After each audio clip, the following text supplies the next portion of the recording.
Hello दोस्तों, नमस्ते, राधे राधे, जय श्री राम। बहुत प्यारा कारवा गीत सुना चलती है आप सबका। लाइक करिए, सब्सक्राइब करिए, अच्छा लगे तो कमेंट बॉक्स में जरूर बताइए, ज़्यादा से ज़्यादा सपोर्ट करिए। हमारा गीत आप सबका कैसे लगा। भर दिहला पेट रजा भोलिया सुनाई के, भर दिहला पेट रजा भोलिया सुनाई के, चली जब नैहर बीरनवा बोलाई के, चली जब नैहर बीरनवा बोलाई के, भर दिहला पेट रजा बोलिया सुनाई के, भर दिहला पेट रजा बोलिया सुनाई के,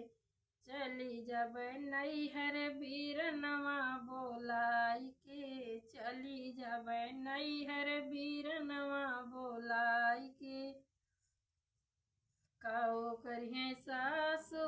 काऊ करिए ससुरु, काऊ करिए सासु काऊ करिए ससुरु, काऊ करिए टोला पड़ोसिन समझाई के, काऊ करिए टोला पड़ोसिन समझाई के, भर दिहला पेट रजा बोलिया सुनाई के, भर दिहला पेट रजा बोलिया सुनाई के, चली जब नैहर बीरनवा बोलाई के, चली जब नैहर बीरनवा बोलाई के, भर दिहला पेट। काऊ करिए जेठा काऊ करिए जेठनी, काऊ करिए जेठा काऊ करिए जेठनी,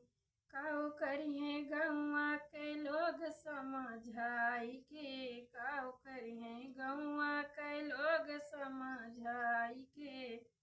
भर दिहला पेट रजा बोलिया सुनाई के, भर दिहला पेट रजा बोलिया सुनाई के,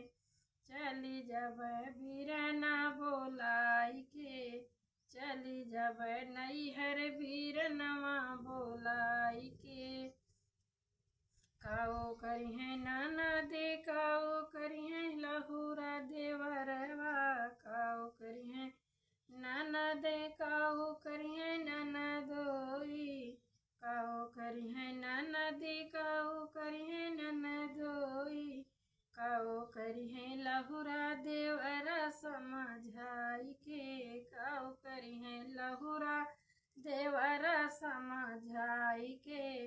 चली जब नैहर बीरनवा बोलाई के, चली जब नैहर बीरनवा बोलाई के, भर दिहला पेट रजा बोलिया सुनाई के, भर दिहला पेट रजा बोलिया सुनाई के।